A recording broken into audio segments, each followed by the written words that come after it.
Hello movie lovers, আশা করি সবাই বেশ ভালো আছেন। এখন পর্যন্ত হাইস্ট ক্যাটাগরির যতগুলো সিরিজ এক্সপ্লেন করেছি, যেমন মানি হাইস্ট, লুপিন সহ সবগুলোতে আপনাদের ব্যাপক সাড়া পেয়েছি। আর তাই আজকে নতুন আরেকটি চুরির সিরিজ নিয়ে হাজির হলাম।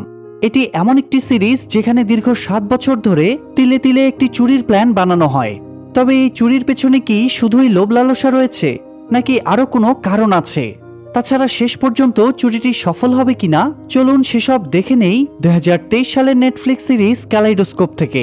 তবে এরকম একটি অসাধারণ সিরিজের জন্য ভিডিওটিতে মাত্র 10,000 লাইক কমপ্লিট করে দিবেন, এটা আমি আশা করি। তাই ধূপধাপ একটা করে লাইক দিয়ে চলুন আজকের কাহিনীতে ডুব দেই। এপিসোড 1 এর শুরুতে আমরা দেখতে পাই গল্পের প্রধান চরিত্র রে একটা বাড়িতে চুরি করতে ঢুকছে। আরেকদিকে তখন তারই এক সহকর্মী রজার একটা বারে বসে সেই বাড়ির মালিক অত্যন্ত ধনী ব্যবসায়ী ম্যাক্সকে এটা সেটা বলে ম্যানিপুলেট করার চেষ্টা করছে। ব্যবসায় ইনভেস্টমেন্টের কথা বলে রজার তার সাথে সুসম্পর্ক গড়ে তোলে এবং প্রচুর ড্রিঙ্ক করায়, যাতে এই সুযোগে রে তার চুরির কাজটা সারতে পারে। কিছুক্ষণ পরে রজার ম্যাক্সের সাথে দুটো মেয়ের পরিচয় করিয়ে দেয়। মেয়ে দেখেই ম্যাক্সের মাথা আউলা ঝাউলা হয়ে যায়।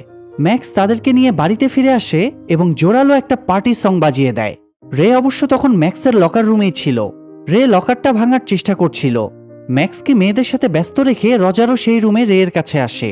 রে একা লকারটা ভাঙতে পারছিল না, তাই রজারও হাত লাগিয়ে রেকে লকার ভাঙতে সাহায্য করে। তারা লকার ভেঙে ভেতরে টাকা, দামি গহনা বের করতে শুরু করে। কিন্তু এই সময় ড্রেস চেঞ্জ করতে সেখানে ম্যাক্স চলে আসে। রে দ্রুত লকারের ভেতরে লুকিয়ে পড়ে, আর রজার ম্যাক্সকে বাহানা দেয় সে বাথরুম খুঁজতে খুঁজতে এখানে চলে এসেছে। নেশায় মাতাল ম্যাক্স আর রজারকে কোনো সন্দেহ করে না। সে নাইট ড্রেস পরে আবারও নিচে মেয়েদের সাথে পার্টি করতে চলে যায়। এদিকে রের ততক্ষণে দম আটকে যায় অবস্থা। সে অস্থির হয়ে ওঠে। তাই পরিস্থিতি সামলে রজার এসে কোনো রকমে তাকে লকারের বাইরে বের করে। এরপর রজার গিয়ে ম্যাক্সের সাথে পার্টিতে মেতে ওঠে, আর রে সেফলি বাড়ি থেকে বেরিয়ে যায়। ম্যাক্সকে বলদ বানিয়ে পারফেক্টলি চুরিটা করতে পারায় দুই বন্ধু খুব আনন্দে মেতে ওঠে। তারপরে টাকা ভাগাভাগি করে সকালে রে নিজের বাড়িতে ফিরে আসে। বাড়িতে রে এর স্ত্রী লিলি এবং মেয়ে হান্না রয়েছে। পরিবারের সাথে রে এর সম্পর্ক খুবই মধুর। সে স্ত্রী আর মেয়ের সাথে সময় কাটিয়ে একটা ক্লাবে যায় তার আরেক পার্টনার এভার কাছে। এভা প্রফেশনে যদিও একজন লয়ার, কিন্তু সে স্মাগলিং এর সাথে জড়িত। সে রে এর চুরি করে আনা জিনিসগুলো ব্ল্যাক মার্কেটে বিক্রি করে। তো যাই হোক, রে গতরাতে ম্যাক্সের বাড়ি থেকে চুরি করে আনা ঘড়ি এবং গহনাগুলো এভাকে দেয়। এভা রেকে বোঝায় এসব চুটকি চাটকি চুরি করে আর কতদিনই বা চলবে। এবার তার বড়সড় কিছু একটা করা উচিত। কিন্তু রে নিজের সন্তানের কথা ভেবে এসব অপকর্ম ছেড়ে দিতে চাচ্ছিল, কেননা এভাবে চলতে থাকলে একদিন সে ধরা পড়ে যাবেই। আর এমনটা ঘটলে তখন তার মেয়ের জীবনটাও নষ্ট হয়ে যাবে। তাই রে বাড়ি ফিরে স্ত্রী লিলির সাথে এই ব্যাপারে কথা বলে এবং জানায় সে চুরি ছেড়ে দিয়ে মোটর পার্টসের ব্যবসা শুরু করবে। যদিও লিলির সন্দেহ ছিল রে আসলেই চুরি ছাড়তে পারবে কিনা, তবুও সে রেকে নতুন ব্যবসার জন্য সম্মতি দিয়ে দেয়। তো যাই হোক, রে মন স্থির করে ফেলে। এরই মধ্যে একদিন রজার তার বান্ধবী কোর্টনিকে নিয়ে রে এর বাড়িতে আসে। রজার তো রে এর সিদ্ধান্ত শুনে বিশ্বাসই করতে পারছিল না। সে বলে, আরে বেটা, আজকাল করে তো 15টা বছর আমরা এই লাইনেই কাটিয়ে দিলাম, চুরি ছাড়া কি এতই সহজ? রজারের টিটকারি শোনার পরেও রে নিজের সিদ্ধান্তে অটল থাকে যে সে এবার চুরি ছাড়বেই। তো শেষ পর্যন্ত রে চুরি ছেড়ে দিয়ে রকেট মোটরস নামে একটা শপ খোলে। আর এভাবে কেটে যায় 8 মাস। কিন্তু লাভের লাভ কিছুই হচ্ছিল না, উল্টো প্রতি মাসে লোনের পরিমাণ বেড়েই যাচ্ছিল। এরই মধ্যে 8 মাস পরে হঠাৎ একদিন শয়তানের মতো নাড়া দিতে রজার রের শপে আসে। সে আবারও রেকে চুরির জগতে ফিরে আসার জন্য কনভিন্স করতে থাকে, যদিও রের সেরকম কোনো ইচ্ছাই ছিল না। তবে সেদিন রাতেই একটা ঘটনা তার সিদ্ধান্তকে বদলে ফেলতে বাধ্য করে। ঘটনাটা হলো, লিলি একটা অকশন ক্লাবে চাকরি করত। সেখানে লিলি তার মেয়ে হান্নাকেও নিয়ে গিয়েছিল। তো রাতের বেলা রে কোনো একটা ব্যাপারে কথা বলার জন্য লিলির কাছে যায়। তখন সে হান্নার চিৎকার শুনতে পেয়ে দৌড়ে ভিতরে গিয়ে দেখে ক্লাবের ম্যানেজার হান্নাকে টেনে হিস্ট্রে নিয়ে আসছে, কারণ হান্না ভুল করে সিকিউরড রুমে ঢুকে পড়েছিল। ম্যানেজার তাদের সাথে খুব খারাপ ব্যবহার করে, তাই রে তার সাথে ঝগড়াও বাঁধিয়ে দেয়। এক পর্যায়ে ম্যানেজার লিলিকে তার চাকরি থেকে বের করে দেয়। আর এই অপমান রে সহ্য করতে পারছিল না, তাই সে এই অকশনে আসা সব দামি ডায়মন্ডের জুয়েলারি চুরি করে নেওয়ার সিদ্ধান্ত নেয়। এই জন্য রে রজারকে ডাকে এবং জুয়েলারির ফটো দেখিয়ে বলে সামনে ক্রিসমাস চ্যারিটি অকশন হতে চলেছে, সেদিন সিকিউরিটি খুব টাইট থাকবে। তবুও এই দিনেই তাদের কাজটা সারতে হবে। তাদের শুধু নজর রাখতে হবে কবে জুয়েলারি আনা হবে, কোথায় রাখা হবে এবং কোথায় সেগুলো প্রদর্শন করা হবে। রের প্ল্যান ছিল সে জুয়েলারি থেকে আসল ডায়মন্ডগুলো তুলে নিয়ে সেখানে নকল পাথর বসিয়ে দিবে। এই জন্য সে প্র্যাকটিসও শুরু করে। তবে তার মনের মধ্যে একটা দ্বিধা কাজ করছিল। তাই সে চুরির ব্যাপারে লিলির সাথেও কথা বলে। তবে লিলি তাকে স্পষ্টভাবে নিষেধ করে দেয় সে যেন ওই ক্লাবে চুরি না করে। রে এখানে লিলির কথা মেনে নেওয়ার ভান ধরে, কিন্তু নিলামের দিনে সে ঠিকই চুরি করার জন্য ক্লাবে গিয়ে হাজির হয়। রে এখানে ওয়েটার সেজে ক্লাবে ঢোকে, আর রজারও বিজনেসম্যান সেজে আগে থেকেই ক্লাবে গিয়ে সবকিছুর উপর নজর রাখতে থাকে। এদিকে আবার আরেক অঘটন ঘটে যায়। নিলামের জন্য একজন অপারেটর কম ছিল, তাই ম্যানেজার লিলিকে আবারও ফোন করে ক্লাবে ডেকে পাঠায়। লিলিও মিনিট ৪৫-এর ভেতরেই ক্লাবে গিয়ে উপস্থিত হয়। এদিকে রে সুযোগ বুঝে লকার রুমে ঢুকে পড়ে। কিছুক্ষণ পরে ডিসপ্লে শেষ করে কয়েকটা জুয়েলারি লকারে রেখে আসা হয়। তখন রে লকার খুলে জুয়েলারির ডায়মন্ডগুলো তুলে নিয়ে সেখানে নকল পাথর বসানো শুরু করে। আর রজারকে দেখা যায় সে বাইরে সবার উপর নজর রাখছিল। একটু পরে আবারও ডিসপ্লে শেষ করে আরও কিছু জুয়েলারি লকারে রাখতে যাওয়া হয়। যদিও রজারের সিগন্যাল পেয়ে রে লুকিয়ে পড়ে, কিন্তু এবার সে একজন সিকিউরিটি গার্ডের কাছে ধরা পড়ে যায়।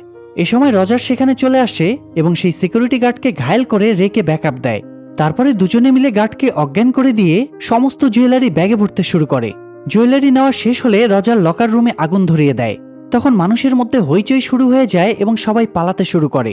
রেও সেফলি সেখান থেকে বের হয়ে এসেছিল, কিন্তু হঠাৎ সে পার্কিংয়ে লিলির গাড়ি দেখে হতমম্ব হয়ে যায়।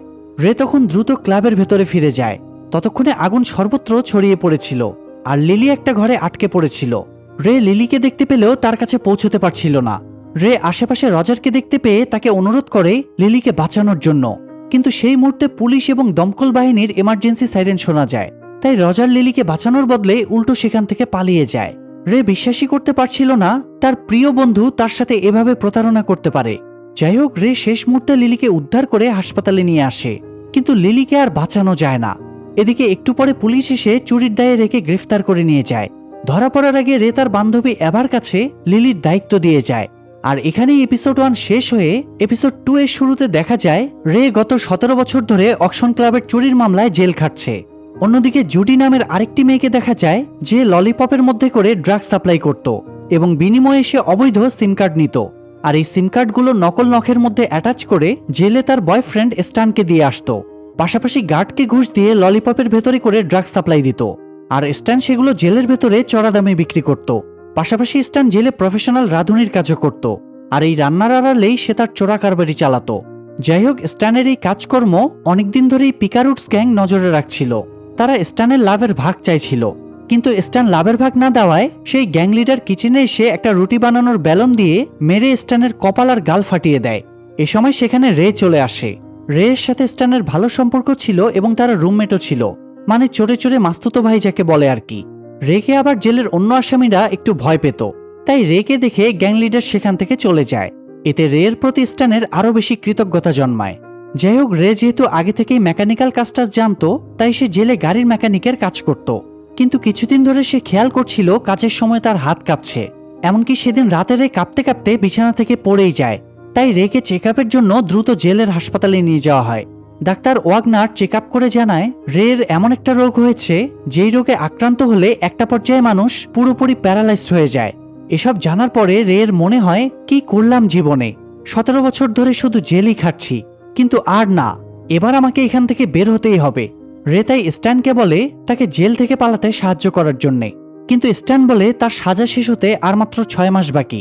এই সময়ে রেকে সাহায্য করতে গিয়ে সে নিজের বিপদ ডেকে আনতে পারবে না। তো এরপরে দেখা যায় সেদিন জুডি আবারও স্ট্যানের সাথে জেলে দেখা করতে আসে। তবে আজকে জুডির সাথে বব নামের একজন স্মাগলার ছিল। জুডি আর ববের হাবভাব স্ট্যানের মোটেও ভালো লাগে না।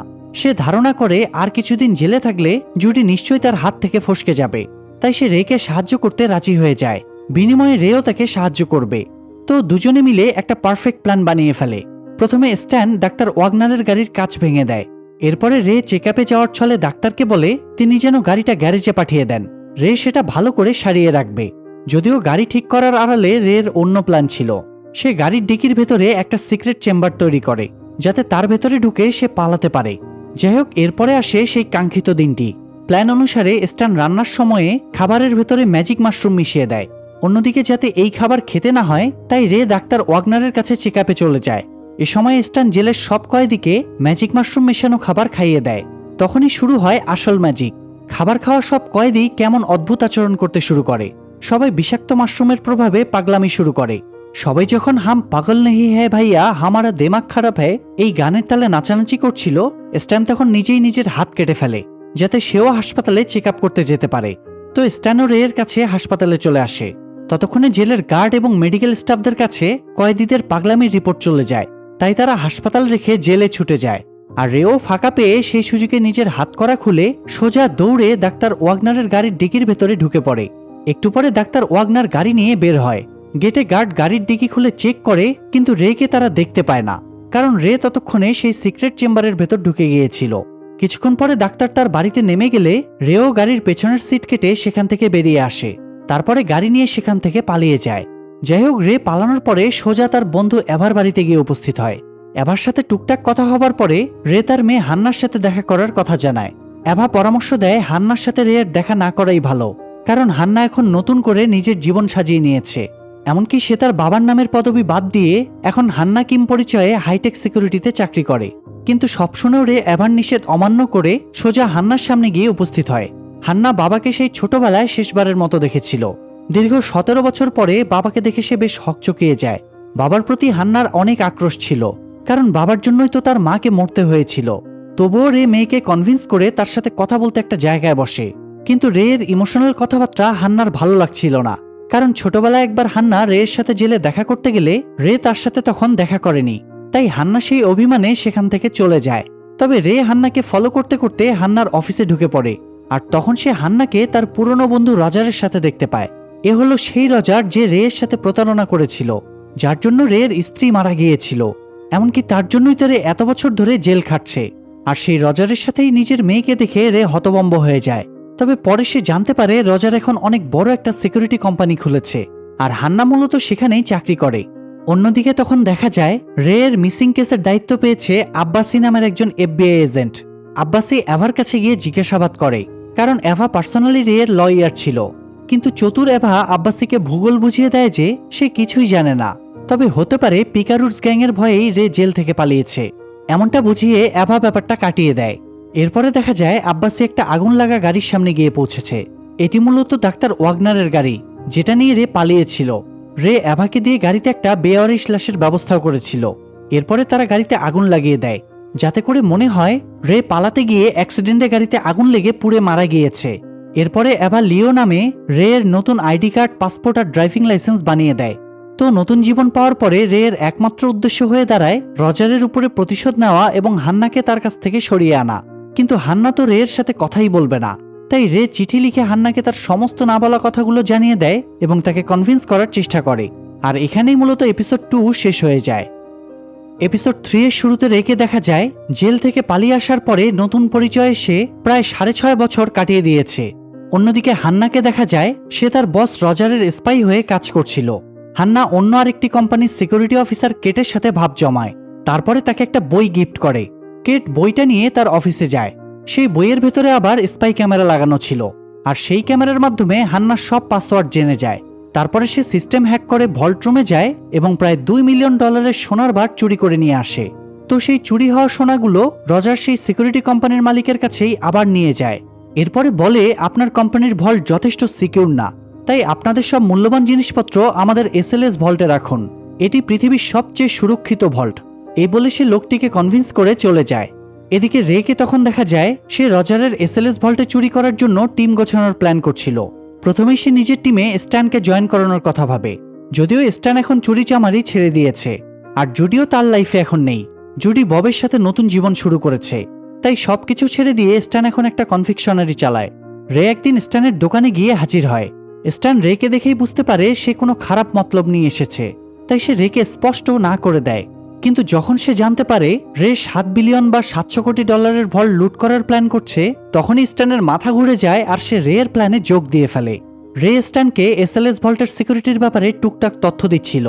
এই যেমন ভল্টের নিচে স্টিল আর কনক্রিট দিয়ে ঢালাই করা, তাই তারা চাইলেও নিচ থেকে ড্রিল করে সেখানে ঢুকতে পারবে না। ভল্টের 3টে দরজা রয়েছে, সেগুলোও খুব শক্তিশালী কবাল্টের তৈরি। এমনকি ভল্টের মেইন দরজায় ঢোকার আগে আরও একটা দরজা আছে, সেটাতে আবার বায়োমেট্রিক সেন্সর বসানো। তাছাড়া সেখানকার গার্ডরাও মিলিটারি ট্রেনিং প্রাপ্ত। কিন্তু এত কিছু জেনেও তবুও তারা সেখানে চুরি করার রিস্কটা নেবে, কারণ সেখানে পৃথিবীর অন্যতম 3 জন ধনী মানুষ, যাদেরকে একসঙ্গে দ্য ট্রিপলেট বলা হয়, তাদের আনরেজিস্টার্ড $700 কোটি বন্ড আসতে চলেছে। আর এসব বন্ডের কোনো সরকারি নথিপত্র নেই, তাই এই বন্ডগুলো যদি রেরা চুরি করে তাহলে তাদেরকে আইনি কোনো জটিলতায় পড়তে হবে না। পাশাপাশি এগুলো বিক্রি করে ইজিলি তারা $700 কোটি হাতিয়ে নিতে পারবে। তাই বড় কিছু পাওয়ার জন্য বড় রিস্ক নিতে তারা প্রস্তুত হয়ে যায়। তবে এই চুরির জন্য তাদের আরও কিছু লোকের প্রয়োজন। তাই তারা এবার জুডি আর ববের সাথে যোগাযোগ করে। জুডি আর বব এখনও একসাথেই থাকে, পাশাপাশি ছোটখাটো কিছু চুরি চামারি করে দিন কাটায়। এত বড় চুরির অ্যামাউন্ট শুনে তারাও রাজি হয়ে যায়। এরপরে রে এভার সাথে দেখা করে তাকেও নিজের প্ল্যানের ব্যাপারে জানায়। এভা তখন নিশ্চয়তা দেয় সে সিকিউরিটি সামলাবে। এভা এখানে রেকে তার সিক্রেট একটা চেম্বারে নিয়ে যায়, যেখানে দেখা যায় এভা অনেকগুলো গান সংগ্রহ করে রেখেছে। যাই হোক, টিমের সর্বশেষ মেম্বার হিসেবে তারা রে এর পরিচিত একজন গ্যারেজ মেকানিককে জয়েন করায়, যার নাম হলো রয়। গ্যারেজ মেকানিক হলো গাড়ির ব্যাপারে তার অগাধ জ্ঞান আছে। যাই হোক, অবশেষে তাদের টিম কমপ্লিট হয়ে যায়। কিন্তু এসএলএস ভল্টে চুরির প্রস্তুতির জন্য তাদের অনেক টাকার প্রয়োজন ছিল। তাই তারা এই টাকার জন্য একটা ছোট্ট চুরির প্ল্যান করে। তারা একটা ডায়মন্ড শপে একদম দিনে দুপুরে চুরি করবে বলে সিদ্ধান্ত নেয়। যদিও সেখানে প্রায় 400 সিসি ক্যামেরা আর আন্ডারকভার গার্ড ছিল, তবুও তারা সেসব ফাঁকি দিতে একটা দারুণ প্ল্যান বানায়। প্রথমে তারা সবাই ছদ্মবেশে শপের আশেপাশে অপেক্ষা করতে থাকে। এরপরে জুডি হাঁটার ছলে সেখানে যত ডাস্টবিন আছে সবগুলো ডাস্টবিনে টিয়ার শেল ফেলে আসে। একটু পরেই টিয়ার শেল ব্লাস্ট করলে পুরো এলাকা ধোঁয়ায় ছেয়ে যায়। ফলে ক্যামেরা আর গার্ড কেউই তাদের আর দেখতে পায় না। তখন তারা মাস্ক পরে গার্ডদের ইলেকট্রিক শক দিয়ে কাবু করে, আর তারপর তারা ডায়মন্ডের জুয়েলারিগুলো চুরি করে। চুরি শেষে রে সবাইকে নির্দেশ দেয় এখনই পালানোর জন্য। কিন্তু ববের একটা ডায়মন্ডের ব্রেসলেটের উপর লোভ জন্মায়, তাই সে নির্দেশ অমান্য করে ব্রেসলেটটা চুরির চেষ্টা করে। তখনই একজন গার্ড এসে ববের হাতে গুলি চালিয়ে দেয়। যদিও শেষ মুহূর্তে জুডি এসে গার্ডদের গুলি করে ববকে বাঁচিয়ে নিয়ে পালাতে সক্ষম হয়। অন্যদিকে হান্না এবং আরও 2 জন স্টাফকে রজারের অফিসে দেখা যায়। রজারের সিনিয়র স্টাফ এন্ড্রু পেনড্রাইভ সহ হাতে নাতে ধরা পড়েছে। অভিযোগ এসেছে এন্ড্রু এই পেনড্রাইভের মাধ্যমে ইনফরমেশন চুরি করে বাইরে সাপ্লাই করে। যদিও এটা মূলত হান্নারই প্ল্যান ছিল। সেই পেনড্রাইভটা এন্ড্রুর ব্যাগে রেখে তাকে ফাঁসিয়েছিল, যাতে কিনা হান্না এন্ড্রুর সিনিয়র পজিশনটা পায়। আর শেষ পর্যন্ত ঠিক সেটাই হয়। রজার হান্নাকে সিনিয়র ভিপি পজিশনে প্রমোশন দিয়ে দেয়। ফলে হান্না কোম্পানির আরও অনেক বেশি অ্যাক্সেস পেয়ে যায়। এরপর সিন শিফট হয়ে দেখা যায় হান্না রে এর সাথে দেখা করতে গিয়েছে। হান্না বাবাকে তার প্রমোশনের ব্যাপারে জানায়। রেও হান্নাকে তার বন্ড চুরির প্ল্যানের কথা বলে, কিন্তু হান্না এসব শুনে রেকে বারণ করে দেয়, কারণ এই বন্ডের সাথে অনেক পাওয়ারফুল লোকেরা জড়িত। রে কোনোভাবেই তাদের হাত থেকে বাঁচতে পারবে না। তারা রেকে যে কোনোভাবে মেরে ফেলবে। যদিও হান্না নিজের ক্যারিয়ারের জন্য চিন্তিত ছিল, কারণ তার বাবা এই চুরিটা করলে তার ক্যারিয়ার শেষ হয়ে যাবে। তাছাড়া রিসেন্টলি হান্না জানতে পেরেছে সে প্রেগনেন্ট, আর এই অবস্থায় সে এরকম বড়সড় একটা ঝামেলা ফেস করতে চাইছিল না। তবে মেয়ের কথাকে অগ্রাহ্য করে রে শাহরুখ খানের ডায়লগ মেরে বলে, ডন কো পাকান্না মুশকিল হে নেহি না মুমকিন হ্যায়। ওরা চাইলেও আমাকে ধরতে পারবে না। তবুও হান্না বাবাকে আরও একবার সাবধান করে দেয়। তখন রে বলে সে গত 7 বছর ধরে এই চুরিটার জন্য অপেক্ষা করে আছে, তাই এখন আর সে পিছু হটতে পারবে না। চিন্তিত হান্না তখন বাবার কাঁধে মাথা রেখে নিকট ভবিষ্যতের জন্য দুশ্চিন্তা করতে থাকে। আর এখানে এপিসোড 3 শেষ হয়ে এপিসোড 4 এর শুরুতে আমরা এফবিআই এজেন্ট আব্বাসি এবং তার সহকর্মী এজেন্ট টবিকে দেখতে পাই। টবি আব্বাসিকে জানায় রিসেন্টলি চুরি যাওয়া ডায়মন্ড শপ থেকে তারা যেসব এভিডেন্স পেয়েছে সেগুলোর ভেতরে একটা বুলেট সেল থেকে তারা এভার ফিঙ্গারপ্রিন্ট পেয়েছে। এটা শুনে আব্বাসি দ্রুত তার বস এজেন্ট গফের রুমে যায় আর জিজ্ঞেস করে সে এত বড় কথাটা তাকে জানালো না কেন। এজেন্ট গফ বলে আব্বাসি হালকা ঘাটতারা আছে, আবার এভার সাথে আব্বাসির পুরনো ঝামেলাও আছে। মানে ওই যে 7 বছর আগে রে এর জেল পালানোর কেসে তো আব্বাসি ইনভেস্টিগেশন করেছিল, আর সেইবার আব্বাসি এভাকে জিজ্ঞাসাবাদ করতে গেলে এভা আব্বাসির সাথে যথেষ্ট রুড ব্যবহার করেছিল, এবং এজেন্ট গফ সেই ব্যাপারে ভালো করেই জানত। তাছাড়া এভা একজন রেপুটেড লয়ার, তাই তার বিরুদ্ধে এই সামান্য প্রমাণ নিয়ে চুরির অভিযোগ আনা যাবে না। কিন্তু আব্বাসি এই ব্যাপারে জানতে পারলে তো সে সাথে সাথেই এভার পেছনে লেগে যেত। এই জন্যই মূলত গফ আব্বাসিকে এই ব্যাপারে জানায়নি। যাই হোক, ব্যাপারটা নিয়ে গফ আর আব্বাসির বেশ কথা কাটাকাটি হয়। অন্যদিকে এভা আর রেকে দেখা যায় তারা চুরি করে আনা জুয়েলারিগুলো নিয়ে আলোচনা করছিল। রে এভাকে জুয়েলারিগুলো দেয় সেগুলো বিক্রি করে টাকা নিয়ে আসার জন্য। সেই সাথে রে এভাকে তার গানটাও ফিরিয়ে দেয়।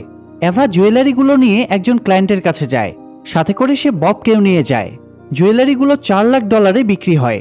তারপরে সে টাকাগুলো রে এর ওয়ার্কশপে নিয়ে আসে। রে টাকা দেখে খুব খুশি হয়। এই টাকা দিয়ে তারা এসএলএস ভল্টে চুরির জন্য সমস্ত অ্যাক্সেসরি কিনতে পারবে এবং পর্যাপ্ত প্রস্তুতি নিতে পারবে। তো এরপরে এভাকে এসএলএস ভল্টের বিল্ডিংয়ে পাঠানো হয়। এই বিল্ডিংয়ে এসএলএস ভল্ট ছাড়াও আরও অনেক অডিটোরিয়াম, মিউজিয়াম, ক্লাব এবং অফিস ছিল। এভা সেখানে গিয়ে এসএলএস এর উপরের তলায় অফিস বানানোর জন্য ভাড়া নেয়, যাতে তারা এখানে বসে নিশ্চিন্তে চুরিটা করতে পারে। এরপরে সিন শিফট হয়ে আব্বাসিকে দেখা যায়। তখন তার কাছে এফবিআই থেকে ফোন আসে এবং জানানো হয় এভাকে ফিঙ্গারপ্রিন্ট পাওয়ার ব্যাপারে জিজ্ঞাসাবাদের জন্য ডাকা হয়েছে। আব্বাসি তখন দ্রুত ব্যুরোতে ফিরে আসে। এজেন্ট গফ এভাকে ফিঙ্গারপ্রিন্টের ব্যাপারে জিজ্ঞেস করলে এভা একদম স্বাভাবিকভাবে বলে গত মাসে তার 2টা গান চুরি হয়েছে। সেই গান দুটো চুরির কমপ্লেইনও করেছে। এভা তার প্রতিটি গানে নিজের হাতেই বুলেট লোড করত। তাই হতে পারে তার বাড়ি থেকে চুরি করে আনা গান দিয়েই কেউ হয়তো ওই ডায়মন্ড শপে চুরি করেছে। তাই এই ক্ষেত্রে এভা এই অপরাধের জন্য কোনোভাবেই দায়ী না। এজেন্ট গফ তখন থানায় যাচাই করে দেখে সত্যিই এভা গত মাসে গান চুরির কমপ্লেইন করে রেখেছে। তাই আর কোনো সন্দেহ না করেই তারা এভাকে ছেড়ে দিতে বাধ্য হয়। চলে আসার সময়ে এভা এক পলক আব্বাসির দিকে তাকায়। তারপরে ফিরে এসে রেকে পুরো ঘটনা খুলে বলে। এই কেসের পেছনে আব্বাসি রয়েছে এটা জানতে পেরে তারা বেশ উদ্বিগ্ন এবং সতর্ক হয়ে যায়। অন্যদিকে আব্বাসিকে আবারও তার ভুল থিওরির জন্য দোষারোপ করা হয়, কারণ আব্বাসির কথাতেই তো এভাকে ব্যুরোতে ডাকা হয়েছিল।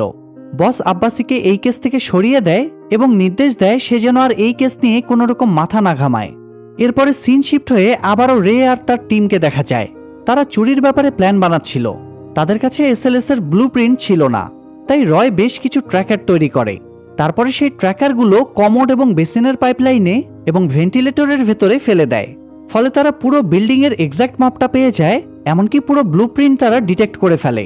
আর এভাবে তারা এসএলএস ভল্টের প্রতিটা সিকিউরিটির অ্যাক্সেস পয়েন্ট, এক একটা থেকে এক একটা দূরত্ব, লোকেশন, অ্যালার্ম সব কিছুরই ডিটেক্ট করতে পারবে।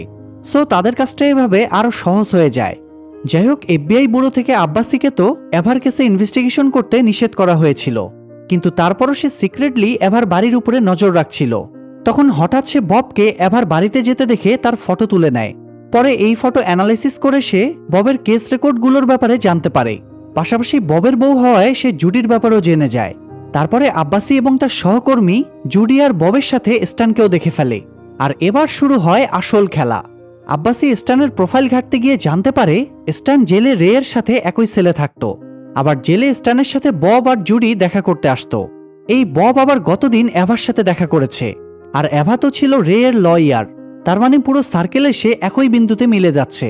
আব্বাসি মোটামুটি আন্দাজ করে ফেলে এরা সবাই মিলে বড় কিছু করার প্ল্যান করছে।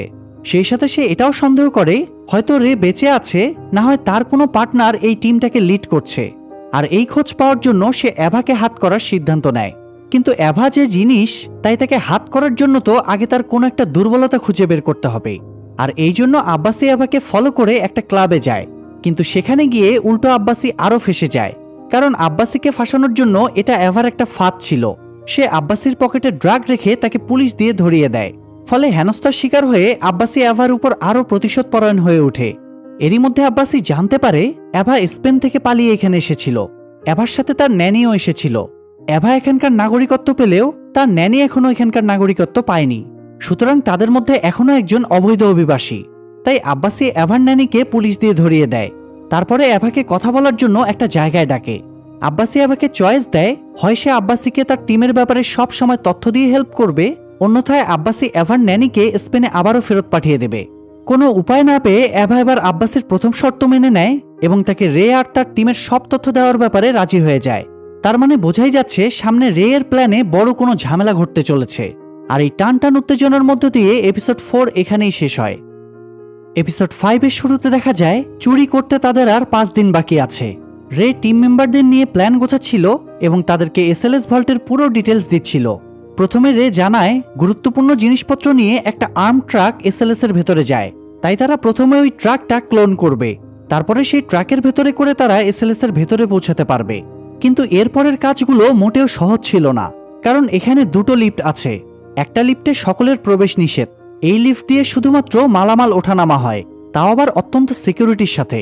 আর অন্য লিফটটা শুধুমাত্র ক্লায়েন্টের চলাচলের জন্য ব্যবহৃত হয়। এছাড়া সেখানে 24 ঘন্টা ক্যামেরা দিয়ে মনিটরিং করা হয়। তো লিফট দিয়ে ভল্টের এরিয়ায় পৌঁছানোর পরে একটা করিডোর পাওয়া যাবে। করিডোরের প্রথম দরজা খোলার জন্য একটা কার্ড লাগে। কার্ড ইউজ করে করিডোরে ঢোকার পর সেখানে থাকা বায়োমেট্রিক সেন্সরগুলো রজারের হাঁটার স্টাইলকে ডিটেক্ট করে। তাই রজার বাদে অন্য কেউ যদি সেখানে ঢোকে তাহলেই অ্যালার্ম বেজে উঠবে আর সে গার্ডদের হাতে ধরা পড়ে যাবে। এরপর করিডোর পার হলে মেইন সিকিউরিটি সিস্টেম পাওয়া যাবে। সেখানে একটা স্ক্যানারে রজারের ফেস ডিটেক্ট করবে, একটাতে ফিঙ্গারপ্রিন্ট ডিটেক্ট করবে এবং আরেকটাতে কোড বসাতে হবে।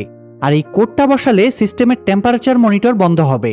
কিন্তু সমস্যা হলো রজার প্রত্যেকবার এই কোডটা চেঞ্জ করে। ফলে সে ছাড়া আর কেউই এই কোডটার ব্যাপারে জানতে পারে না। আর এই জন্যই রজারের এসএলএস ভল্ট পুরো দুনিয়ার সবচেয়ে সিকিউর ভল্ট। কিন্তু এরপরও রে এর একটা বিকল্প উপায় তৈরি করে রেখেছে। যেহেতু হান্না এসএলএস এর সিকিউরিটির দায়িত্বে আছে, তাই সে হান্নাকে দিয়ে সিকিউরিটি সিস্টেমে একটা বাগ সৃষ্টি করে রেখেছে, যার মাধ্যমে কিছু সময়ের জন্য তারা টেম্পারেচার সেন্সর বন্ধ করে রাখতে পারবে। আর এই পর্যন্ত যদি তারা তাদের কাজ কোনোভাবে সম্পন্ন করতে পারে, তাহলেই তারা ভল্টে পৌঁছাতে পারবে। আর তখন তারা সেই আর্ম ট্রাকে সমস্ত বন্ড চুরি করে বেরিয়ে আসতে পারবে। তো যাই হোক, এদিকে দেখা যায় দ্য ট্রিপলেট গ্রুপের একজন রজারের এসএলএস ভল্টের সিকিউরিটি চেক করার জন্য এসেছে। এখানকার সিকিউরিটি দেখে সে তাদের বন্ড এখানে রাখতে রাজি হয়। পাশাপাশি সে তাদের একটা পার্টিতে রজারকে ইনভাইট করে। রজার ইনভাইটেশন পেয়ে তাদের পার্টিতে জয়েন করতে যায়। আর এই সুযোগে রে রজারের বাড়িতে ঢোকে। এরপরে সে একটা গ্লাস থেকে রজারের ফিঙ্গারপ্রিন্ট তুলে নেয়।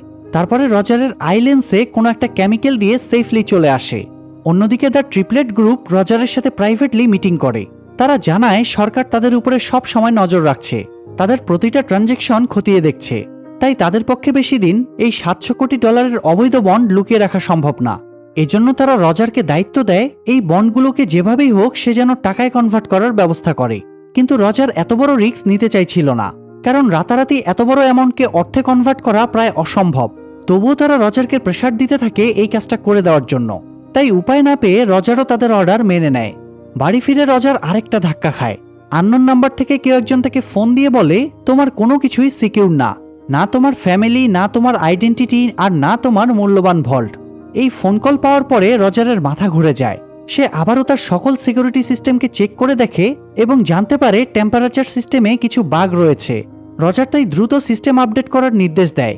ততক্ষণে আবার রজার আরেক সমস্যায় পড়ে।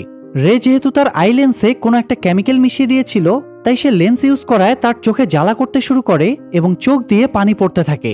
তাই রজার তখন একজন আই স্পেশালিস্টের কাছে যায়। আর এই আই স্পেশালিস্ট হলো স্ট্যান। সে চোখের ডাক্তার সেজে রজারের ফেসকে ডিটেক্ট করে নেয়, যাতে করে তারা ভল্ট পর্যন্ত পৌঁছাতে পারে। কিন্তু এত কিছু করার পরেও তাদের প্ল্যান ব্যর্থ হয়ে যায়, কারণ টেম্পারেচার সিস্টেমের বাগ ঠিক হয়ে যাওয়ায় তারা ভল্ট রুমে এখন আর পৌঁছতে পারবে না। দীর্ঘ 7 বছর ধরে বানানো প্ল্যান ব্যর্থ হয়ে যাবে, এটা রে মেনে নিতে পারছিল না। সে ক্ষোভে রজারকে খুন করতে চলে যায়। কিন্তু শেষ মুহূর্তে তার মাথায় একটা নতুন প্ল্যান আসে, তাই সে রজারকে না মেরেই ফিরে আসে। জুডির বাবা একজন বিখ্যাত কেমিস্ট ছিল, আর বাবার এই গুণটা জুডিও পেয়েছিল। তাই সে যে কোনো ধরনের বোম তৈরিতে এক্সপার্ট ছিল। রে জুডিকে দিয়ে একটা বোম বানায়। তারা প্ল্যান করে নিউ ইয়র্ক শহরে একটা ঘূর্ণিঝড় হতে চলেছে, তো এই ঝড়টাকে তারা কাজে লাগাবে। এখানে যে পানির আন্ডার টানেল সাবওয়ে স্টেশন আছে, সেটা অল্প বৃষ্টি হলেই ডুবে যায়। তো এখন যদি এত বড় ঝড়ের সৃষ্টি হয়, তাহলে তো পানিতে পুরো টানেল ভেসে যাবে। আর মজার ব্যাপার হলো, এই টানেলের একদম নিচেই এসএলএস এর ভল্টটা অবস্থিত। তাই তারা জুডির বানানো বোম দিয়ে যদি ভল্টের উপরের জায়গাটা উড়িয়ে দিতে পারে, তাহলে পুরো ভল্টে পানি ঢুকে যাবে। এতে করে এখানকার টেম্পারেচার সিস্টেমও অটোমেটিক নষ্ট হয়ে যাবে। ফলে তারা ইজিলি ভল্টের ভেতরে ঢুকে যেতে পারবে। তো প্ল্যান ঠিকঠাক করে তারা নিজেদের কাজগুলোর প্র্যাকটিসে লেগে পড়ে। অন্যদিকে এভা আব্বাসিকে দেওয়া তার প্রতিশ্রুতি মতো তাকে তথ্য দিয়ে দেয় যে এসএলএস এর বিল্ডিংয়ে কিছু একটা ঘটতে চলেছে। তাই আব্বাসিও এজেন্ট টবিকে নিয়ে সেই বিল্ডিংয়ের উপর নজর রাখতে চলে যায়। সেদিন রাতেই শুরু হয় সেই কাঙ্ক্ষিত ঝড়, আর রে তার টিম নিয়ে বেরিয়ে পড়ে দুনিয়ার সবচেয়ে সিকিউর ভল্টে চুরি করতে। আর এখানেই এপিসোড 5 শেষ হয়ে এপিসোড 6 এর শুরুতে দেখা যায় রে আর তার টিম একটা আর্মড কারে করে এসএলএস এর উদ্দেশ্যে রওনা হয়। এই আর্মড কারটা দেখতে হুবহু এসএলএস এর কারটার মতোই। যাবার পথে তারা জুডিকে আন্ডার টানেল সাবওয়ে স্টেশনে নামিয়ে দেয়, আর জুডিও টানেলের ভেতরে ঢুকে পড়ে যাতে ভল্টের ঠিক উপরে সে বোম ব্লাস্ট করতে পারে। এদিকে রে এবং তার টিমের কারটা ইজিলি এসএলএস এর বিল্ডিং এ পৌঁছে যায়। ঢোকার পরে তারা ইলেকট্রিক শক, অজ্ঞান করার ইনজেকশন আর গ্যাস দিয়ে গার্ডদের ধরাশায়ী করে ফেলে। এরপরে তাদের আইডি কার্ড ইউজ করে লিফট পর্যন্ত পৌঁছে যায়। লিফট দিয়ে তারা ইজিলি করিডোর পর্যন্ত চলে যায়।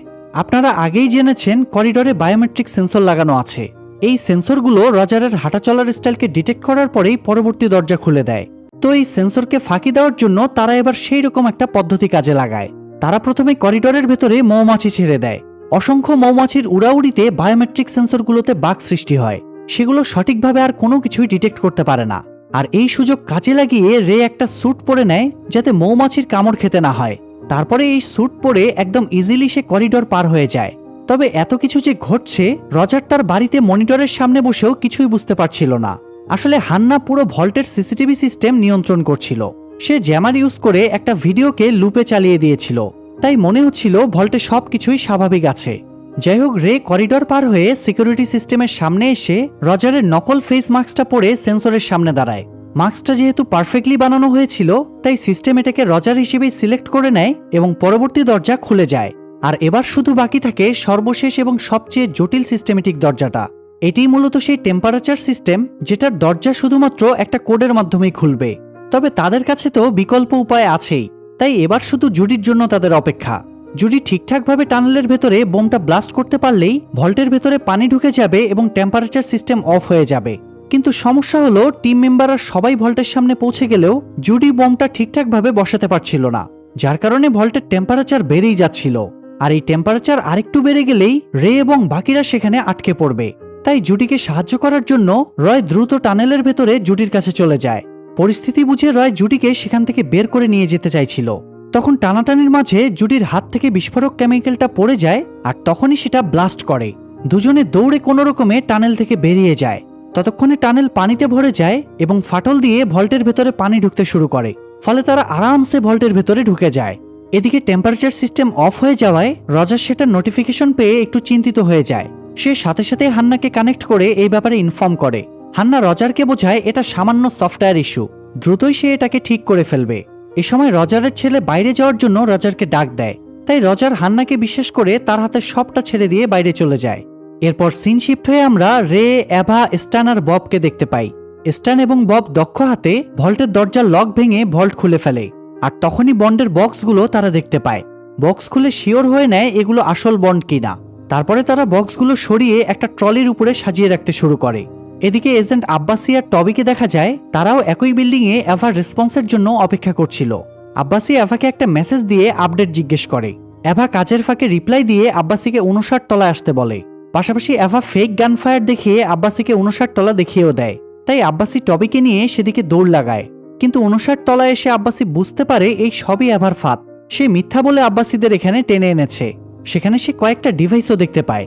মূলত এইসব রিমোট কন্ট্রোল ডিভাইস দিয়েই এভা ফেক গানফায়ার দেখিয়েছিল। যাই হোক, আব্বাসি তো এমনিতে অনেক স্মার্ট ছিল। সে পাশের রুম থেকে কিছু একটা আওয়াজ পাচ্ছিল। আওয়াজ শুনে সে কাভার্ড বোর্ডটা ভেঙে ফেলে এবং রুমের মধ্যেই আরেকটা রুম দেখতে পায়। এই রুমটায় অনেকগুলো কম্পিউটার আর সিকিউরিটি সিস্টেম দিয়ে সাজানো ছিল।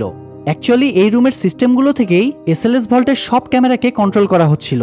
আব্বাসি সহজেই সেটা বুঝে যায় এবং সে সব ইলেকট্রিক লাইনগুলো খুলে দিতে শুরু করে, ফলে এসএলএস এর সিসিটিভি সিস্টেমের ভিডিও লুপটা কেটে যায়।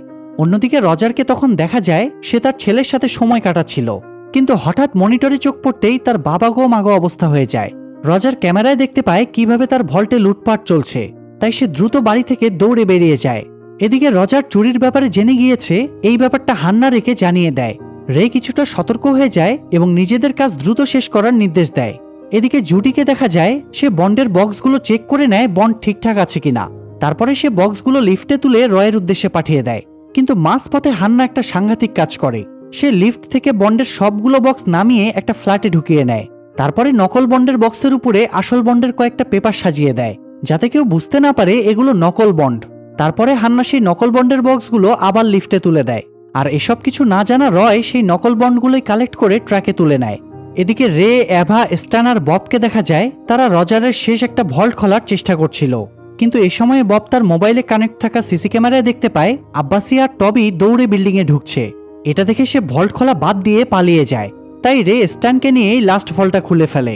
কিন্তু ভল্ট খুলতেই তাদের হাসি হাতে পরিণত হয়ে যায়, কারণ সেই ভল্টের মধ্যে আবার আরও একটা ভল্ট আছে। তারা ভেবে পায় না রজার আবার এখানে কি গুপ্তধন লুকিয়ে রেখেছে।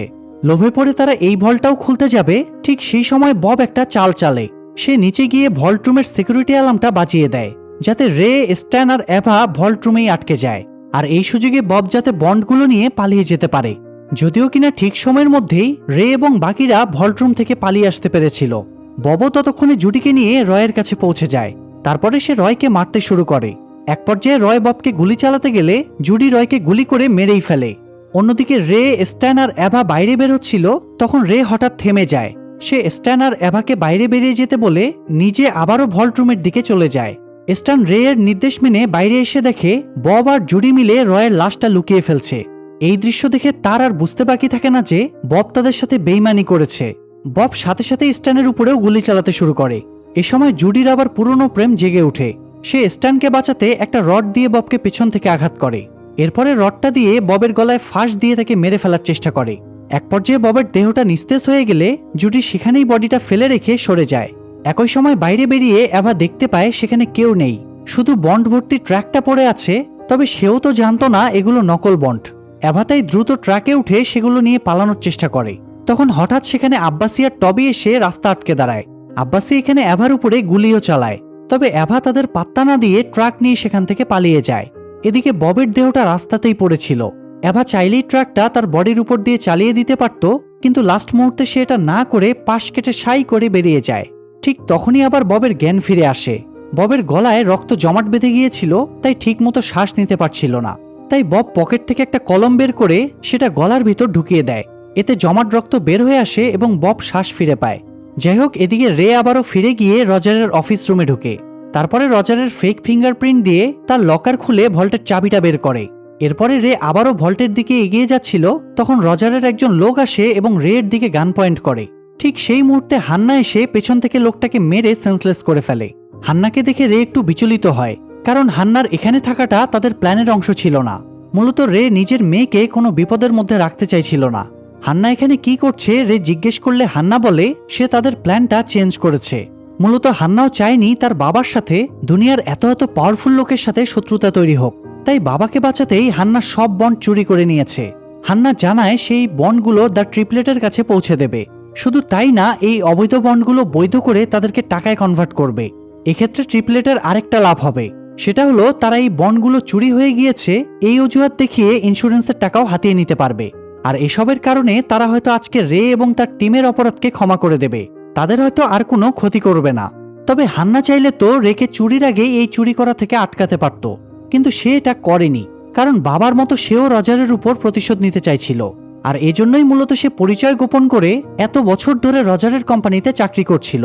আর এভাবেই রজারকে পথে বসিয়ে সে নিজের এবং বাবার প্রতিশোধ সম্পন্ন করে।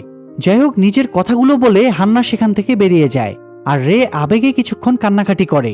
তারপরে সে আবারও রজারের ভল্টে ফিরে যায়। সে রজারের দ্বিতীয় ভল্টে একটা নেকলেস রেখে বেরিয়ে আসে। মূলত 24 বছর আগে রজার আর রে মিলে অকশন ক্লাবে যেসব জুয়েলারি চুরি করেছিল, এই নেকলেসটা সেই জুয়েলারিগুলোরই একটা ছিল। আর রে এই নেকলেসটা এখানে রেখে রজারকে বোঝাতে চাইছিল, দেখ বেটা, বাপেরও বাপ থাকে। আর এই টান টান সাসপেন্সের মধ্য দিয়েই এপিসোড 6 এখানেই শেষ হয়ে যায়। এপিসোড 7 এর শুরুতে দেখা যায় এসএলএস ভল্ট থেকে পালিয়ে আসার পরে রে আর জুডির মাঝে তর্কাতর্কি শুরু হয়ে গিয়েছে। পরিস্থিতি স্বাভাবিক না হওয়া পর্যন্ত রে জুডিকে সেফ প্লেসে পালিয়ে যাওয়ার জন্য বলে, কিন্তু জুডি বলে সে বন্ড না নিয়ে কোথাও যাবে না। সেই সাথে সে রেকে জিজ্ঞেস করে বন্ডগুলো কোথায়। রে তখন আসল ব্যাপারটা গোপন করে উল্টো জুডির দিকেই প্রশ্ন ছুড়ে দিয়ে বলে, বন্ডগুলো সেফলি সরিয়ে আনার দায়িত্ব তো তোমার আর ববের উপরেই ছিল, তাই তুমিই ভালো জানো বন্ডগুলো কোথায়। ববের কথা ওঠাতে জুডি একটু হকচকিয়ে যায়। যেহেতু সেই ববকে মেরে এসেছে, তাই ববের কথা সে এড়িয়ে যেতে চাইছিল। তারপরেও দুজনেরই তর্কাতর্কি থামে না। জুডি সন্দেহ প্রকাশ করে বলে, ভল্টরুমের অ্যালার্ম বেজে ওঠার আগেই সেখানে এফবিআই এজেন্ট আব্বাসি কিভাবে চলে এলো? তার মানে নিশ্চয়ই আমাদের টিমেরই কেউ তার কাছে ইনফরমেশন পাস করেছে। এই কথাতে রে একটু চুপসে যায়, কারণ আব্বাসিকে ট্র্যাপে ফেলার জন্য তো সে আর এভা মিলেই এই কাজটা করেছিল, এবং সেই প্ল্যানের ব্যাপারে টিমের আর কারো জানা ছিল না। যাই হোক, এরই মধ্যে আবার বাড়ির সামনে একটা ক্যাব এসে থামে। দুজনেই বেশ ভয় পেয়ে যায় ধরা টরা পড়ে গেল কিনা এই ভেবে। রে গান নিয়ে রেডি হয়ে যায়, কিন্তু একটু পরে দরজার বাইরে স্ট্যান ডাকতে শুরু করলে দুজনেই হাঁপ ছেড়ে বাঁচে। রে দরজা খুলে দিলে স্ট্যান ভেতরে এসে জুডিকে দেখে একটু আপসেট হয়। সে জুডিকে জিজ্ঞেস করে বব কোথায়। আসলে জুডি যখন স্ট্যানকে বাঁচাতে ববকে মারছিল তখন স্ট্যান সেটা দেখেনি, কারণ সে ববের ভয়ে আগেই পালিয়ে কোথাও একটা লুকিয়ে পড়েছিল। যাই হোক, জুডি বলে সে জানে না বব কোথায়। তখন স্ট্যান আবার জিজ্ঞেস করে, তাহলে বলো রয় কোথায়? জুডি কোনো উত্তর দিতে পারে না, তাই কথা ঘোরানোর জন্য বলে দেয় রে এর কাছে বন্ডগুলো নেই। এটা শুনে স্ট্যানের মাথাও এলোমেলো হয়ে যায়। যে জিনিসের জন্য এত রিস্ক নিল, এত কিছু করলো, সেই জিনিসগুলোর হদিসই নেই। এটা শুনে মাথা আউলা ঝাউলা হওয়া একবারে স্বাভাবিক। তো স্ট্যানও জুডির মতো চিৎকার চেঁচামেচি শুরু করলে রে তাকে সাজেশন দেয় এখান থেকে পালিয়ে যাওয়ার জন্য। এই জায়গাটা তাদের জন্য সেফ না। আসলে রে তো চাইছিল এরা যেন কেউ জানতে না পারে বন্ডগুলো হান্না সরিয়ে নিয়েছে, এই জন্য রে সবাইকে এখান থেকে সরিয়ে দিতে চাইছিল। এদিকে রজারকে দেখা যায় সে ভল্টে এসে একদম টালমাটাল হয়ে যায়। এরকম কখনো ঘটতে পারে এটা সে কল্পনাও করেনি। নিজের অপরাধ লুকাতে হান্নাও রজারের সাথে সাথে সেখানে চলে আসে, আর এমন ভান ধরে যেন সে কিছুই জানে না। সে রজারের চেয়ে আরো বেশি বিস্মিত হওয়ার অ্যাক্টিং করে। রজার হান্নাকে সবগুলো সিসিটিভি ফুটেজ চেক করতে এবং ফরেনসিক টিমকে খবর দিতে নির্দেশ দেয়। হান্না ফুটেজ চেক করে জানায় গত 6 ঘন্টার কোনো ফুটেজ তাদের ড্রাইভে নেই। এরই মধ্যে আবার সেখানে এজেন্ট আব্বাসি টবিকে নিয়ে হাজির হয়। তবে এফবিআই এর কাছে রজার এখনই চুরির ব্যাপারটা প্রকাশ করতে চাইছিল না। তাই প্রথমে হান্না গিয়ে আব্বাসির সাথে কথা বলে। আব্বাসি জিজ্ঞেস করে খবর পেয়েছি এখানে নাকি চুরি হয়েছে। হান্না কোনো কিছু না বোঝার ভান করে বলে, চুরি? কিসের চুরি? চুরি শব্দটাই তো আমি প্রথমবার শুনছি। আব্বাসি তখন হান্নার ন্যাকামি দেখে বেশ বিরক্ত হয় এবং জিজ্ঞেস করে, চুরি যদি নাই হয়ে থাকে তাহলে এই ভোরবেলা সে এখানে কি করছে? আব্বাসি হান্নাকে প্রায় ধরেই ফেলেছিল। এ সময় বাধ্য হয়ে রজার বেরিয়ে আসে। তারপরে সে আব্বাসিকে কনভিন্স করার চেষ্টা করে এখানে কিছুই ঘটেনি। আব্বাসি তখন ভল্টের ভেতরে চেক করে দেখতে চাইলে রজার ভাব দেখিয়ে বলে, এটা শাহজাহানের তাজমহল না যে এখানে আসলাম, দেখলাম আর চলে গেলাম। এটা দুনিয়ার সবচেয়ে সেফ ভল্ট, তাই এখানে কোনো চেকিং করতে চাইলে আগাম নোটিশ দেওয়া লাগে। সো এই কথার উপরে আব্বাসির আর কিছুই করার থাকে না। এই জন্য সে বাধ্য হয়ে আবারও ফিরে যায়। এর কিছুক্ষণ পরে ভল্টে ফরেনসিক টিম চলে আসে। কথায় আছে সব অপরাধী কিছু না কিছু ভুল করেই। এক্ষেত্রে রে আর তার টিমের চুরি যতই পারফেক্ট হোক না কেন, তারা একটা সূক্ষ্ম ভুল করে ফেলে। ভুলটা হলো ভল্ট থেকে পালানোর সময়ে স্ট্যান তার চশমাটা সেখানেই ফেলে যায়। রজার চশমাটা দেখার পরেই তার সেই আই স্পেশালিস্ট ডাক্তারের কথা মনে পড়ে, আর সে শিওর হয়ে যায় তাকে কিভাবে ফাঁসানো হয়েছে। অন্যদিকে রজারের ভল্ট চেক করতে না পারলেও আব্বাসি তখনও হাল ছাড়ে না। সে বুড়োতে ফিরে গিয়ে রজারের সমস্ত ডিটেলস হাতড়াতে শুরু করে এবং এক পর্যায়ে সে রজার এবং রে এর পুরনো একটা ফটো খুঁজে পায়। এটা দেখে আব্বাসি এবার শিওর হয়ে যায় পুরো ব্যাপারটার সাথে রে জড়িত আছে। আব্বাসির মুখে তাই এবার হাসি ফুটে ওঠে। এদিকে রজার স্ট্যানের উপর প্রতিশোধ পরায়ণ হয়ে ওঠে। স্ট্যান যেদিন নকল ডাক্তার সেজে এসেছিল, রজার সেদিনকার সিসিটিভি ফুটেজ চেক করে স্ট্যানের গাড়ির নাম্বার জানতে পারে। রজার তাই স্ট্যানের ঠিকানায় কার্লোস নামের একজন কিলারকে পাঠিয়ে দেয়। কার্লোস স্ট্যানের খোঁজে গিয়ে স্ট্যানকে না পেয়ে তার মা এবং বাড়িওয়ালাকে মেরে ফেলে। এরপর বাড়িওয়ালার ফোন নিয়ে স্ট্যানের নাম্বার ট্র্যাক করে তাকে খুঁজতে বেরিয়ে পড়ে। অন্যদিকে রে, স্ট্যান আর জুডিকে দেখা যায় তারা তখনও তর্ক বিতর্ক করছিল। এ সময় সেখানে ট্রাক নিয়ে এভা ফিরে আসে। এসএলএস এর সামনে থেকে পালানোর সময়ে আব্বাসি এভার উপরে গুলি চালিয়েছিল, তাই সে গুলি খেয়ে একটু আহত ছিল। তো যাই হোক, তারা এই মুহূর্তে বন্ড ভর্তি ট্রাক পেয়ে খুব খুশি হয়ে যায়। স্ট্যান আর জুডি খুব উৎসাহের সাথে বন্ডের বাক্সগুলো নামাতে শুরু করে। তবে হঠাৎ একটা বক্স স্ট্যানের হাত থেকে পড়ে যায়, আর তারা দেখতে পায় প্রতিটি বক্সের শুধু প্রথম বন্ডটা আসল, বাকিগুলো জাস্ট রঙিন কাগজ। এটা দেখে তাদের মধ্যে ভুল বুঝাবুঝি তৈরি হয়। স্ট্যান আর জুডি ভাবে রে আর এভা মিলে তাদের ঠকিয়েছে, তাই তারা তাদের দুজনের দিকে গান পয়েন্ট করে। রে আর এভা তখন তাদের দিকে পাল্টা গান পয়েন্ট করে। এ সময় আবার কার্লোসও দলবল নিয়ে স্ট্যানকে ট্র্যাক করে সেখানে চলে আসে এবং গুলি চালাতে শুরু করে। কিছুক্ষণ ফায়ারিং চলার পরে একজন স্ট্যানকে ধরে ফেলে, তাই এভা আর জুডি বাধ্য হয়ে আত্মসমর্পণ করে। কার্লোস বন্ডগুলো চেক করে দেখে সবগুলোই নকল। তখন সে তাদের ওয়ার্নিং দেয় আসল বন্ড ফিরিয়ে না দিলে সে সবাইকে মেরে ফেলবে। তখন জুডি কার্লোসকে পাশের একটা ঘরে নিয়ে গিয়ে একটা আলমারি খুলতে বলে। আলমারির ভেতর মূলত রে লুকিয়েছিল। কার্লোস আলমারি খুলতেই রে তাদের উপর গুলি চালায়। তারপরে তারা কার্লোস আর তার লোকজনকে মেরে সেখান থেকে বেরিয়ে যায়। এদিকে আব্বাসিকে দেখা যায় সে এবার ওয়ারেন্ট নিয়ে আবারও এসএলএস অফিসে ফিরে আসে। সে রজারকে ওয়ারেন্ট দেখিয়ে তার ভল্ট চেক করতে চায়, তাই এবার রজার আব্বাসিকে ভল্ট দেখাতে নিয়ে যায়। ভল্ট চেক করা শেষ হলে আব্বাসি রজারকে তার প্রাইভেট ভল্টটা খুলতে বলে। প্রাইভেট ভল্টটা খুলতেই রজার হতভম্ব হয়ে যায়, কারণ 24 বছর আগে অকশন ক্লাব থেকে চুরি করা নেকলেসটা তাদের সামনে জ্বলজ্বল করে ওঠে। আর এই নেকলেসের জের ধরে আব্বাসি রজারকে গ্রেফতার করে নেয়। সেই সাথে এপিসোড 7 এখানেই শেষ হয়ে এপিসোড 8 অর্থাৎ লাস্ট এপিসোডের শুরুতে দেখা যায় বব এখন মোটামুটি সুস্থ হয়ে গিয়েছে। সে এখনও জুডির প্রতারণা এবং তাকে হত্যার ট্রমা ভুলতে পারেনি। সেই সাথে সে পুরো টিমের উপরেই প্রতিশোধ নিতে চাইছিল। এই জন্য বব জেলে রজারের সাথে দেখা করতে যায়। জুডি রড দিয়ে ববের গলায় ফাঁস দেওয়ায় ববের ভোকাল কর্ড নষ্ট হয়ে গিয়েছিল, তাই সে এখন আর কথা বলতে পারে না। তাই কথোপকথন চালানোর জন্য বব মোবাইলের টাইপিং ভয়েস রিকগনিশন ইউজ করত। যাই হোক, এইভাবে বব রজারকে জানায় তার ভল্টে যে চুরি হয়েছিল সেটার সাথে ববও জড়িত ছিল। বব রজারকে তার চুরি যাওয়া বন্ডগুলো খুঁজিয়ে এনে দেওয়ার প্রতিশ্রুতি দেয়। বিনিময়ে সে $50,000 চায়। রজার তখন বলে তার তো 20 বছরের সাজা হয়েছে। শুধু তাই না, সে তার স্ত্রী, সন্তান, কোম্পানি সব হারিয়েছে। এখন আর টাকা পয়সা দিয়ে সে কি বা করবে। বব বলে সে আর যাই হোক অন্তত বদলা তো নিতে পারবে। এটা শুনে রজার তখন বলে সে ববকে অনেক টাকা দেবে, তার বিনিময়ে বব যেন রেকে মেরে ফেলে। এই বলে রজার চলে যায়। এদিকে রেকে দেখা যায় সে এখন আত্মগোপনে আছে। গত 6 মাসে তার শরীর এখন আগের থেকে অনেক খারাপ। তার যে একটা রোগ ছিল সেটার কারণে তার শরীর ধীরে ধীরে প্যারালাইজড হয়ে যাচ্ছে। এখন চলাফেরা করতেও তার লাঠি লাগে। অন্যদিকে স্ট্যান এবং জুডিকে দেখা যায় তারা এখন একসাথেই থাকে। চিটারি বাটপারি আর লোক ঠকিয়ে কোনো রকমে তারা নিজেদের খরচ চালায়। তাদের সঞ্চয় বলতেও সব শেষ। ভল্টের চুরি থেকেও তো তারা কোনো টাকা পায়নি। তাই বাধ্য হয়ে জুডি স্ট্যানকে একটা ব্রেসলেট দিয়ে সেটা বিক্রি করে দিতে বলে। এটা মূলত সেই ব্রেসলেটটা যেটা ডায়মন্ড শপ থেকে চুরির সময় ববের হাতে গুলি লেগেছিল, আর ভালোবেসে বব যেটা জুডিকে পরিয়ে দিয়েছিল। এই জন্যই বলে ধর্মের কল বাতাসে নড়ে। যাই হোক, স্ট্যান ব্রেসলেটটা নিয়ে একটা জুয়েলারি শপে বিক্রি করতে যায়, কিন্তু দোকানদার ব্রেসলেটটার ব্যাপারে সার্চ করে জানতে পারে এটা চোরাই মাল। সে এটাও জানতে পারে এই চুরির ইনভেস্টিগেশন অফিসার ছিল আব্বাসি। তাই সে আব্বাসিকে ফোন করে ব্যাপারটা জানিয়ে দেয়। আব্বাসি তখনই টপিকে নিয়ে স্ট্যানকে খুঁজতে বেরিয়ে পড়ে। এদিকে ববকে দেখা যায় সে নিজের একটা টিম বানিয়েছে। সে তাদেরকে নিয়ে রে এবং বাকিদের খুঁজে বেড়াচ্ছে। এরই মধ্যে সে এভার ঠিকানা পেয়ে যায় এবং তার বাড়িতে অ্যাটাক করে। কিছুক্ষণ গোলাগুলি চলার পরে এভা ববের হাতে ধরা পড়ে যায়। বব এভাকে পেছন থেকে মাথায় আঘাত করে সেন্সলেস করে দেয়। জ্ঞান ফিরলে বব এভাকে জিজ্ঞেস করে আমার বউ কোথায়, আর আমার শেয়ারের 10 কোটি টাকাই বা কোথায়।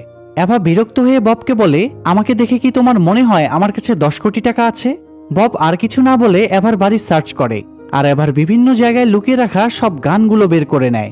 ঘরের এক কোণে এভার ন্যানি লুকিয়েছিল, তার হাতে একটা বটি ছিল। ন্যানি বটি দিয়ে ববের বুকে একটা কোপ বসিয়ে দেয়।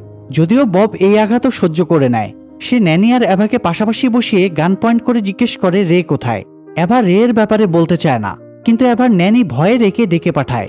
রে তখন টাকা ভর্তি ব্যাগ নিয়ে এসে ববকে দিয়ে বলে তাদের কাছে শুধু এই $1,77,000 আছে, আর বন্ডের ব্যাপারে তাদের কিছুই জানা নেই। ববের টাকার ব্যাপারে তেমন আগ্রহ দেখা যায় না। সে রেকে জিজ্ঞেস করে স্ট্যান কোথায়। রে এবার বুঝতে পারে বব টাকার জন্য এখানে আসেনি, বরং সে প্রতিশোধ নিতেই এসেছে। রে প্রথমে স্ট্যানের ব্যাপারে বলতে চায় না। তখন বব এভা আর ন্যানির দিকে গান পয়েন্ট করে রেকে দুটো অপশন দেয়, হয় সে স্ট্যান আর জুডিকে বাঁচাবে, না হয় এভা আর ন্যানিকে বাঁচাবে।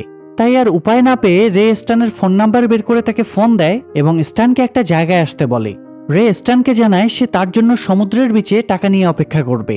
সেজন্য সকাল 10টায় সেখানে চলে আসে। যেহেতু রে টাকার কথা বলেছে আর স্ট্যানেরও টাকার প্রয়োজন ছিল, তাই সেও রে এর উপর আর কোনো সন্দেহ করে না। তবে বব এখানে রেখে হাত পা বেঁধে এভা আর ন্যানির মাঝে বসিয়ে দেয়। এরপর বব তার একজন লোককে নির্দেশ দেয় আগামীকাল সকাল 10:15-র ভেতরে যদি তার ফোন না আসে তাহলে সে যেন এদেরকে মেরে ফেলে এবং গ্রাহাম ডেভিসের পক্ষ থেকে হাই বলে দেয়। গ্রাহাম ডেভিস নাম শুনে রে আর এভা দুজনেই চমকে ওঠে, কারণ 24 বছর আগে রে আর রজার যখন চুরিচামারি করে বেড়াতো তখন রজারের নাম ছিল গ্রাহাম ডেভিস। তাই রে আর এভা বুঝে যায় রজারই তাদের উপর প্রতিশোধ নেওয়ার চেষ্টা করছে।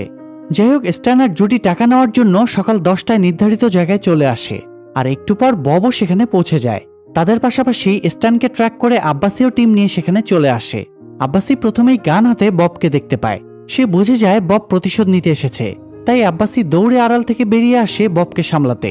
ফলে তাদের মাঝে গোলাগুলি শুরু হয়। একটা গুলি ববের বাহুতে লাগে আর সে মাটিতে লুটিয়ে পড়ে। সাথে সাথে আব্বাসি ববকে গ্রেফতার করে। স্ট্যান অবশ্য এই গোলাগুলির কিছুই জানত না। সে একটা ক্যাফেতে বসে টাকা আসবে এই আনন্দে গপাগপ খাবার খাচ্ছিল। আর জুডি আশেপাশে ঘুরে দেখার সময় হঠাৎ ববের গাড়িটা দেখতে পায়। জুডি গাড়ির ভেতর উকি মেরে দেখে টাকা ভর্তি ব্যাগ পড়ে আছে। সে তখন ব্যাগটা তুলে নিয়ে দ্বিধায় পড়ে যায়। সে একবার স্ট্যানের কথা ভাবে, আরেকবার ব্যাগের দিকে তাকায়। এতগুলো টাকা একসাথে পেয়ে সে সিদ্ধান্তহীনতায় ভুগছিল সে এখন কি করবে। এদিকে এভার বাড়িতে ববের রেখে আসা লোকটা একটু ঘুমিয়ে পড়েছিল, আর এই সুযোগে রে এভার হাতের বাঁধন কেটে দেয়। তারপরে এভা ন্যানিকেও মুক্ত করে দেয়। এভা গান খুঁজতে পাশের রুমে যায় আর ন্যানি একটা জিনিস তুলে লোকটাকে মারতে, কিন্তু তখনই লোকটার ঘুম ভেঙে যায় এবং সে প্রথমে ন্যানিকে গুলি করে মেরে ফেলে। তারপরে এভার সাথে গোলাগুলি হয় তার।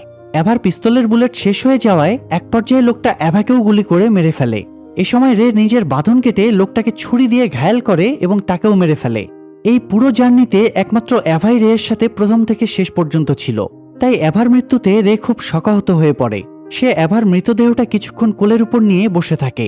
তার ভীষণ একা একা লাগছিল, তাই বাইরে এসে সে তার মেয়ে হান্নাকে ফোন দেয়।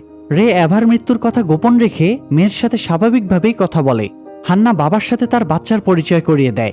হান্না মায়ের নামেই তার মেয়ের নাম রেখেছে লিলি। রে নাতনিকে হ্যালো বলে নিজেদের মধ্যে কথা শেষ করে নেয়। এরপরে রে একদিন জেলে রজারের সাথে দেখা করতে যায়। একসময়ের প্রিয় বন্ধু এবং চরম শত্রু দীর্ঘ 24.5 বছর পরে আবার মুখোমুখি হয়। এতগুলো বছর ধরে তারা কি করলো, কি করতে গিয়ে কি হলো, আর কি কি পেতে গিয়ে কি কি হারালো, এইসব ব্যাপারেই তাদের মধ্যে আলোচনা হয়। রে একটা বেটার লাইফ পাওয়ার আশায় হারিয়েছে নিজের প্রিয় স্ত্রীকে। জীবনের 17টা বছর জেলে কাটাতে হয়েছে। জেল থেকে বের হয়েও প্রতিশোধের নেশায় জীবনের সবটুকু সুখ থেকে বঞ্চিত হয়েছে। একইভাবে রজার চেয়েছিল অনেক টাকা, ক্ষমতা আর সম্মান, কিন্তু সেও সর্বস্ব হারিয়ে এখন নিঃস্ব। দিন শেষে দুজনের প্রাপ্তি শূন্য। যাই হোক, সিন শিফট হয়ে আবার আব্বাসিকে দেখা যায়। সে এখন তার ট্রিপলেটের উপরে ইনভেস্টিগেশন করছিল। কোনো একটা ক্লু পেয়ে সে বেরিয়ে পড়ে তথ্য জোগাড় করতে। রাস্তায় হাঁটার সময়ে একজন বৃদ্ধ এসে আব্বাসিকে জিজ্ঞেস করে ট্রেন স্টেশনটা কোথায়। আব্বাসি স্টেশন দেখিয়ে দিলে লোকটা আব্বাসির হাত ধরে ধন্যবাদ জানায়। আর এরপরেই হঠাৎ আব্বাসির মাথা ঘুরে যায় এবং সে রাস্তায় লুটিয়ে পড়ে। হয়তো তার ট্রিপলেটের উপরে ইনভেস্টিগেশন করায় তারাই আব্বাসিকে হত্যা করিয়েছে। যাই হোক, এপিসোডের শেষ দৃশ্যে দেখা যায় রে তার জিনিসপত্র গুছিয়ে কোথাও চলে যাচ্ছিল। তখন একটা টানেলের ভেতরে কেউ একজন রেকে পেছন থেকে গুলি চালিয়ে দেয়। আর এত বড় একটা টুইস্ট রেখে এখানে এই সিরিজের সিজন 1 শেষ হয়ে যায়। তবে শেষটা দেখে মনে হচ্ছে এই সিরিজের সিজন 2ও আসবে। আর সিজন 2 আসলে অবশ্যই সেটা আমরা এক্সপ্লেন করব। আশা করি সিরিজটা আপনাদের কাছে অনেক ভালো লেগেছে। তাই সবাই একটা করে লাইক আর কমেন্ট করে অনুপ্রেরণা দিবেন। আর সামনের সপ্তাহে ঠিক এরকম আরেকটা সিরিজ নিয়ে আসছি, তাই নোটিফিকেশন পাওয়ার জন্য অবশ্যই সাবস্ক্রাইব করে রাখুন। সবাই ভালো থাকবেন, সুস্থ থাকবেন। আল্লাহ হাফেজ।